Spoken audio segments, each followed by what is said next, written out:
بسم اللہ الرحمن الرحیم الف لام میم ذالک الکتاب لا ریب فیہ ھدی للمتقین۔ یہ سورہ بقرہ اس قرآن کریم کی سب سے بڑی اور اہم سورت ہے،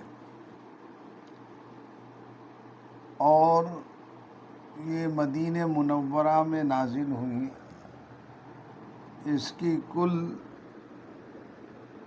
286 آیتیں ہیں اور 40 رکوع ہے۔ اس کا آغاز بھی بسم اللہ الرحمن الرحیم سے کیا گیا ہے، اور کل یہ بتایا گیا تھا سورہ فاتحہ کے درس میں کہ بسم اللہ صورتوں میں فصل اور فاصلے کے لیے نازل ہوئی ہے، دونوں صورتوں کو علیحدہ بتانے کے لیے۔ قرآن کریم کا جز نہیں مانتے ہیں اس کو اکثر علماء۔ شروع کیا ہے الف لام میم سے۔ الف لام میم یہ حروف مقطعات میں سے ہیں۔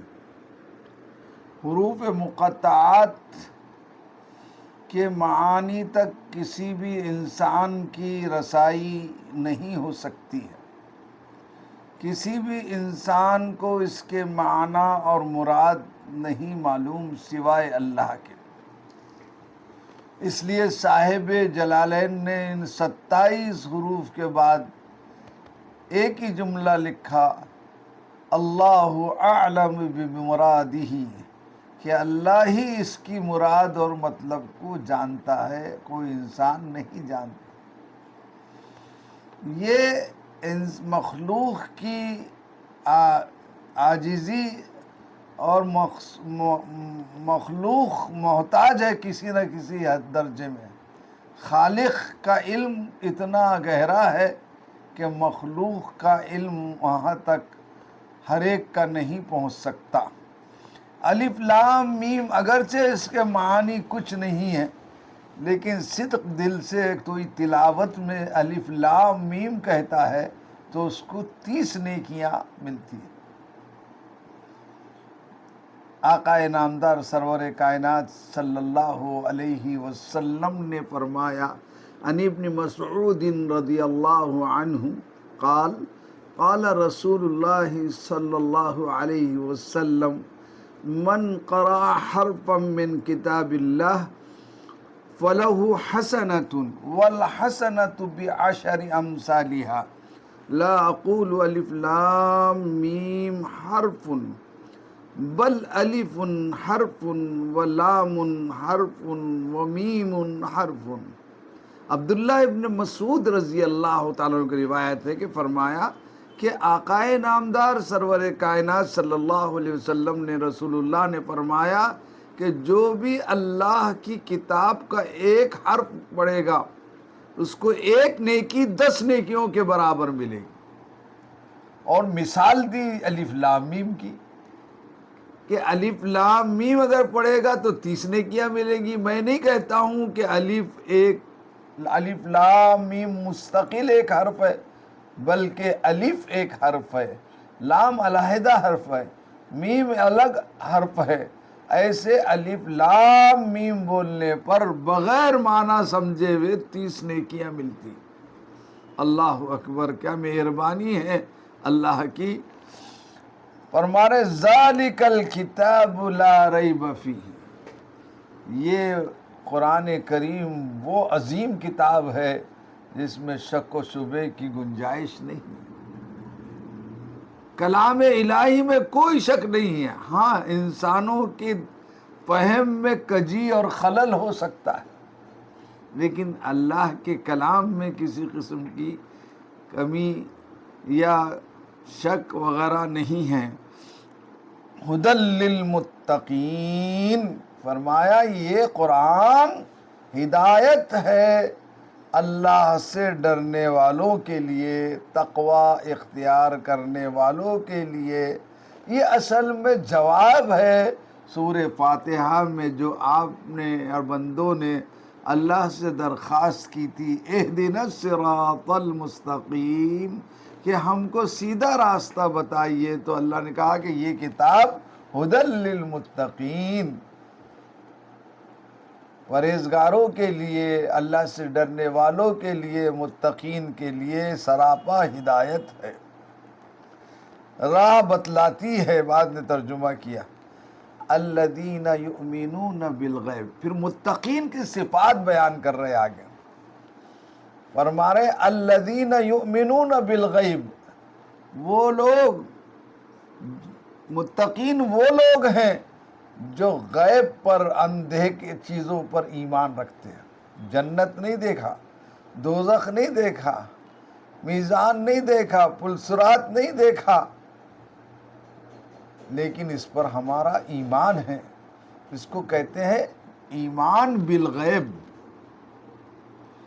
ایمان بالغیب، دیکھنے کے بعد تو فرعون بھی ایمان لاتا ہے، اس کا اعتبار نہیں ہے۔ بہلول دانا ایک بزرگ گزرے تھے، مجذوب تھے، تو بارش میں بچے مٹی کا گھر، جس کو کھوپا کہتے ہیں، بناتے ہیں۔ ہارون رشید کی سواری جا رہی تھی۔ ہارون رشید اتنا بڑا بادشاہ تھا کہ بادل سے کہتا امطری حیث شئتی فسیأتینی خراجک، جہاں چاہے برس جا، تیرا ٹیکس میرے بیت المال میں، خزانے میں آئے گا۔ اتنا بڑا بادشاہ، سواری جا رہی ہے، پیچھے بیٹھی ہوئی ہے ان کی ملکہ زبیدہ، جنہوں نے حاجیوں کے لیے نہر زبیدہ بنائی تھی مکے میں۔ تو بہلول دانا مجذوب تھے، وہ بارش کے بعد کھوپے اور گھر بنا رہے تھے، 10-12 بنائے، کئی بنائے۔ ہارون رشید کی سواری گزرنے لگی، سب ہٹو، بچوں میں ہٹ گئے، لیکن یہ نہیں ہٹے۔ انہوں نے کہا کہ کون جنت کا محل خریدے گا 500 درہم میں؟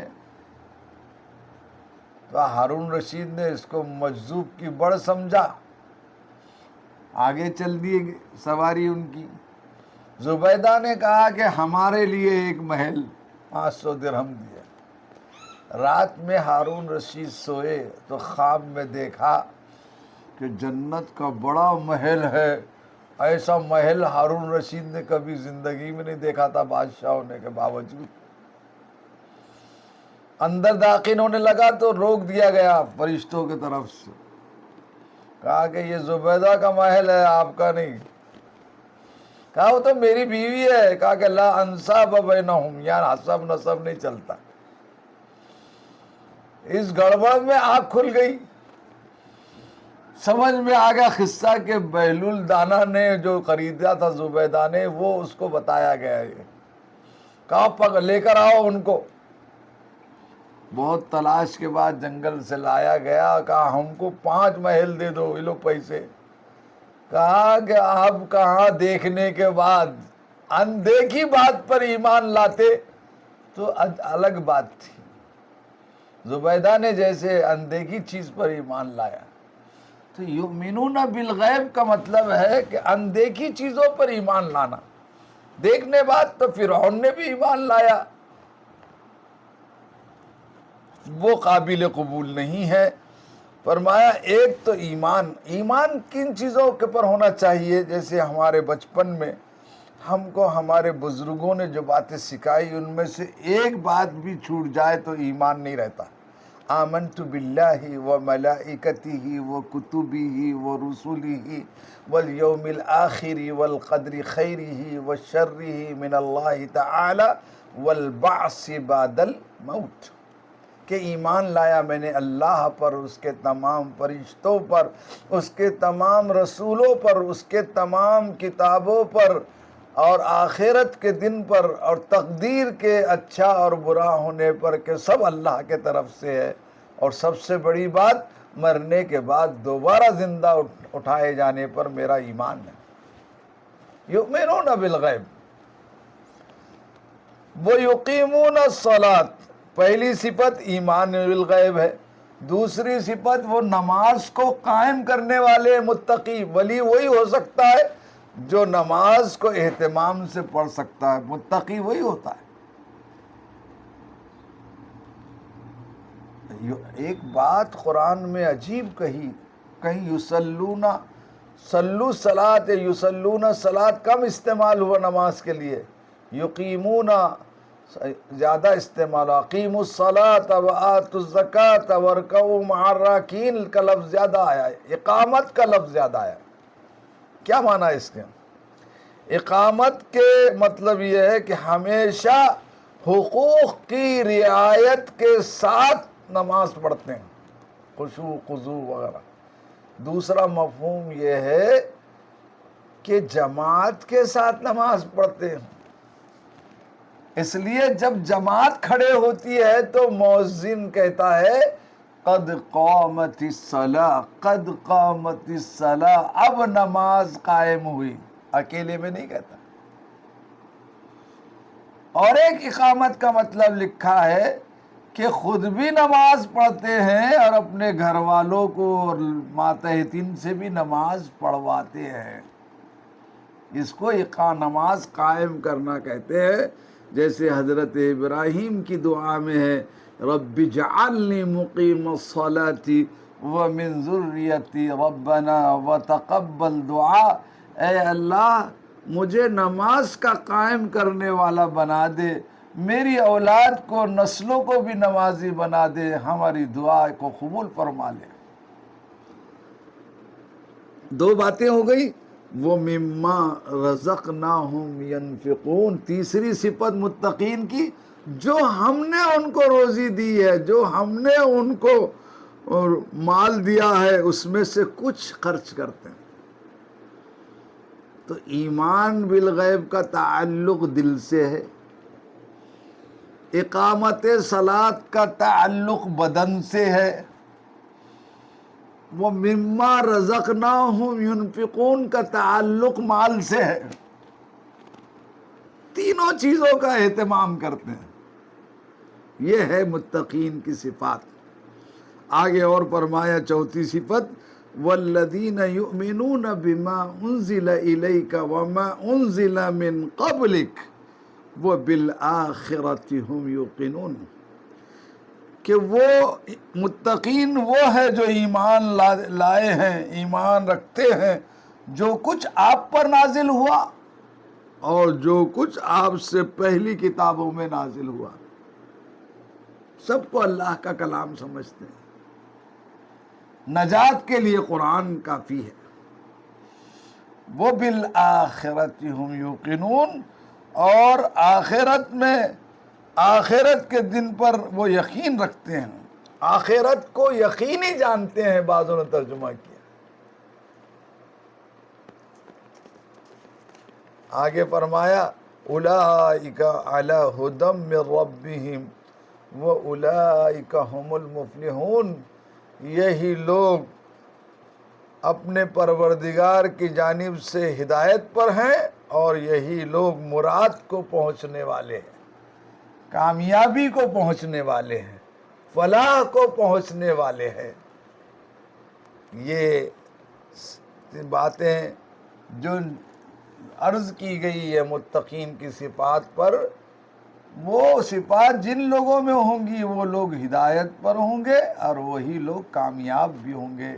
اللہ تعالی ہم سب کو ایسے کامیاب لوگوں میں ہمارا شمار فرمائے، قرآن کریم پر عمل کرنے والا بنائے، قرآن کریم کو ہمارے دلوں کی بہار بنائے، قرآن کریم کو ہمارے تمام مسائل اور غموں کے دور کرنے اور حل کرنے کا ذریعہ بنائے۔ ہم کو قرآن کی تلاوت اور تعلیم کی توفیق عطا فرمائے، اور اس میں جو ہم بھول گئے اس کو یاد دلائے اللہ پاک، جو نہیں جانتے اس کا علم قرآن کا ہم کو عطا فرمائے، اور قرآن کو قیامت کے دن قبر میں اور حشر میں ہمارے لیے دلیل اور حجت بنائے۔ آمین۔ وآخر دعوان الحمد للہ رب العالمین۔